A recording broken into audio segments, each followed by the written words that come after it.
శ్రీగురుభ్యో నమ. హరి ఓం. ఈ 9వ తారీఖు జూన్ నుంచి జూలై 3వ తారీఖు వరకు కూడా గురుడు శుక్రగ్రహాలు కలయిక వల్ల మేషం నుంచి మొదలుకొని మీనరాశి వరకు కూడా జరిగేటువంటి ఫలితాలు ఈ విధంగా ఉండబోతున్నాయి. ఈ గురుల్లో శుక్రుడు ప్రవేశిస్తూ ఉండడం వల్ల జరిగేటువంటి విపత్తులు కానీ మంచి అవకాశాలు ఏమన్నా మన లైఫ్లో ఈ నెలలో ఏమైనా మార్పులు సంభవించవచ్చా, ఆర్థిక ఇబ్బందుల నుంచి మనం ఏ విధంగా బయటపడడానికి ఏమైనా మార్గాలు ఉన్నాయా, అనారోగ్య సమస్యల నుంచి బయటపడడానికి అవకాశం కలుగుతుందా అనేటువంటి విషయాన్ని మనం మేషం మొదలుపెట్టుకుని మీనరాశి వరకు కూడా మనం విశదీకరించి చెప్పుకుందాం. వృషభ రాశి వారికి 9వ తారీఖు జూన్ నుంచి జూలై 3వ తారీఖు వరకు కూడా గురుడు శుక్రుడితో కలిసి ఉండడం వల్ల ఇహ పూర్వం మీరు ఏదైతే ఈ పని ఖచ్చితంగా అయిపోతుంది అని ప్రారంభం చేసి చుట్ట చివరిలో ఉంటుందో ఆ పని చివరి నిమిషంలో వదిలేసుకోవడం జరుగుతుంది. విసుగు వల్ల కానీ లేదా ఎదుటి వ్యక్తి మిమ్మల్ని ఏదో అన్నాడు అని ఈగోకి వెళ్ళి పనులన్నీ కూడా ఆటంకాలు ఏర్పడే అవకాశం ఎక్కువగా గోచరిస్తుంది. పైగా నేను ఇంత కష్టపడుతున్నాను, నాకు విలువ లేదు, పైగా నన్ను ఎవరూ కూడా గుర్తించట్లేదు అని మీలో మీరు మదనపడి మీరు చేపట్టినటువంటి ప్రతి పనిని కూడా మధ్యలో నిలిపివేసేటువంటి అవకాశం ఎక్కువగా గోచరిస్తుంది. అందులోనూ ఈ వృషభ రాశి వారు శని, రాహువు, అదేవిధంగా కేతు ఈ 3 స్థానాల్లో కాస్త ఇబ్బందిదాయకమైన వాతావరణం ఏర్పడుతూ ఉండడం వల్ల మీ ఆలోచన ధోరణి పూర్తి విభిన్నంగా మార్చేసుకుంటారు. నా విలువ తెలిసినప్పుడే నేను ఆ పని చేస్తాను, ఇది కాకపోతే మరొక ఉద్యోగం చేసుకుంటానని చెప్పి మీరు మీ పని నుంచి తప్పించుకోవడం జరుగుతుంది.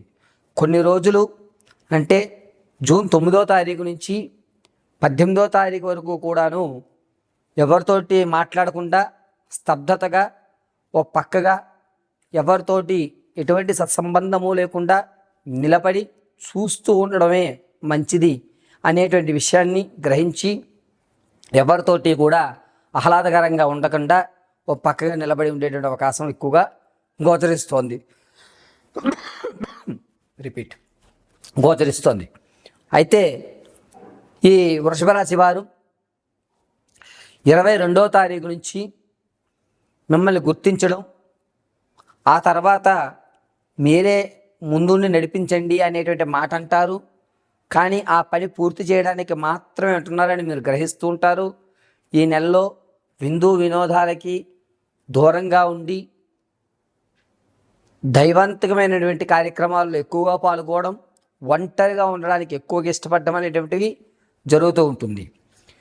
తాత ముత్తాతల నుంచి లభించేటువంటి ఆస్తి ఏదైతే ఉందో అది మీ చెంత చేరేటువంటి అవకాశం ఎక్కువగా గోచరిస్తుంది. కోర్టు సంబంధితుల్లో ఖచ్చితంగా విజయకేతనాన్ని ఈ నెలలోనే మీరు ఎగరవేస్తున్నారు. రుణం విషయానికి వస్తే కనుక ఎక్కడి నుంచి అయితే మీరు ధనాన్ని తెచ్చుకుంటున్నారో అందులో సగభాగాన్ని తీర్చేటువంటి అవకాశం గోచరిస్తోంది.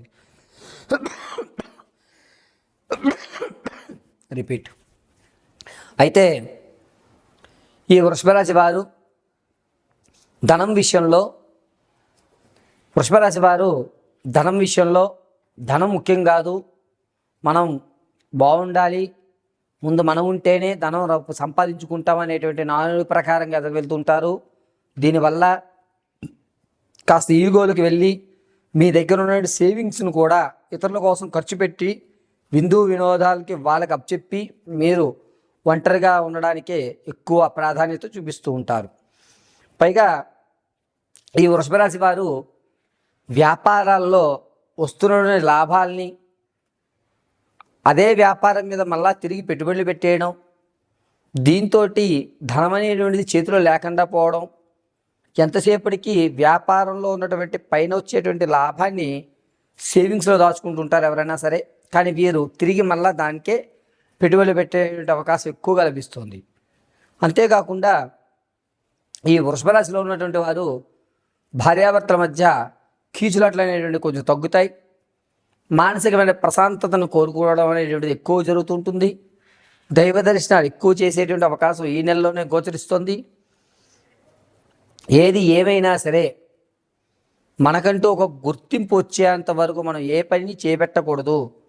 10 మందిలోనూ మనల్ని పిలిస్తేనే మనం ఆ పని చెయ్యాలి అనేటువంటి ఒక శాశ్వతమైన నిర్ణయానికి ఈ రాశివారు ఎక్కువ ప్రాధాన్యత ఇవ్వడం జరుగుతుంది. పైగా పూర్వంలో మీరు ఏదైతే స్టాక్ మార్కెట్లో కానీ లేదా భూ సంబంధితమైన విషయాల్లో కానీ పెట్టుబడి పెట్టి ఉన్నారో వాటికి కాస్త రెక్కలు రావడం, ఆ వచ్చిన ధనంతో మళ్ళా వేరేవి కొనడం, అది రిస్కుల్లో పడడం అనేటువంటి అవకాశం ఎక్కువగా గోచరిస్తుంది. కాబట్టి మీ దగ్గర ఉన్న స్థిరాస్తి కానీ చరాస్తి కానీ ఏదైనా సరే అమ్మకుండా ఉండడానికే చూడండి.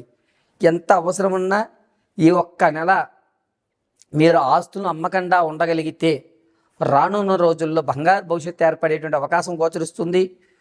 కాబట్టి వృషభరాశి వారు చాలా జాగ్రత్తగా ఆర్థిక విషయంలో మీ యొక్క ఆలోచనని కాస్త సమన్వయం పాటించుకుని మీ విషయాలన్నింటినీ కూడాను మీ శ్రేయోభిలాషులకి లేదా మీ భార్యకి తెలియజేసి ధనం విషయం మొత్తం అంతటినీ కూడా మీ నమ్మకస్తులకి ఏర్పరచుకోవడం చాలా మంచిది.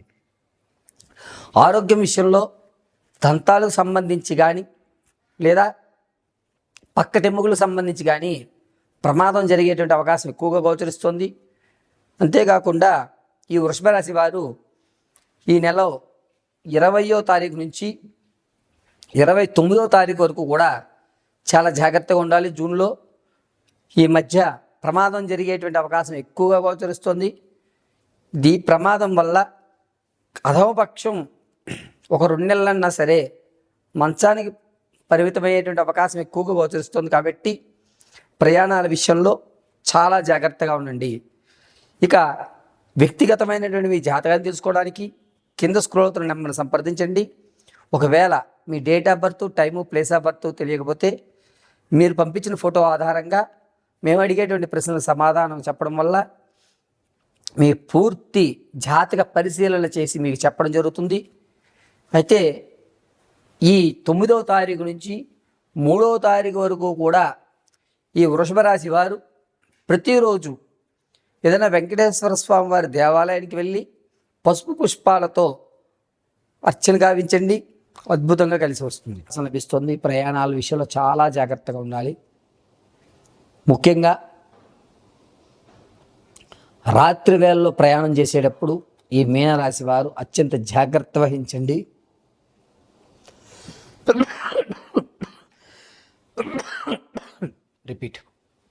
అత్యంత జాగ్రత్త వహించండి. అంతేకాకుండా మీరు ఎక్కడికైనా వెళ్ళేటప్పుడు మీరు ఎక్కడికి వెళ్తున్నారనే విషయాన్ని మీ స్నేహితులకు కానీ బంధువులకు కానీ ఒక ఇన్ఫర్మేషన్ ఇవ్వడం చాలా మంచిది. ఈ మీనరాశి వారికి 27వ తారీఖు నుంచి 30వ తారీఖు వరకు కూడా గడ్డు సమయంగా చెప్పవచ్చు. ఈ సమయంలో కొంచెం జాగ్రత్త ఉండడం అత్యంత శుభసూచకం.